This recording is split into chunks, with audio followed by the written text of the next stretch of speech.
Waliovunja ni kina nani? Walovunja katika kuulizia nkaambiwa Dakumeka kampuni. Ulikuwa na kesi yoyote? Kwa mimi nilikuwa sina kesi yoyote. Kwa hiyo kuja wakavunja tu?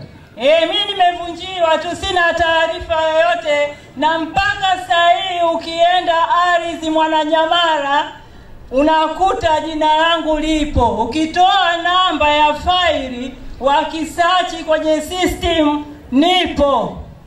Na naambiwa nenda kalipie. Sasa nitalipaje na pale pamevunjwa? Ni kweli kwamba nyumba zao zilikuwa miongoni ya jirani katika kiwanja kile chenye mgogoro.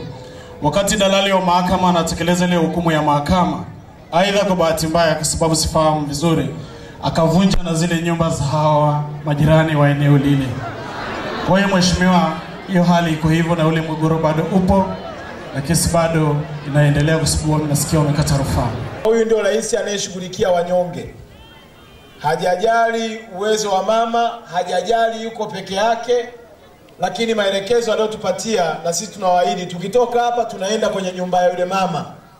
Na kama tukikuta kweli kwa mujibu wa taratibu yule bwana amekiuka, tunamkamata leo na leo atalala ndani na atajenga nyumba ya bibi yetu na atamlipa gharama ya fidia.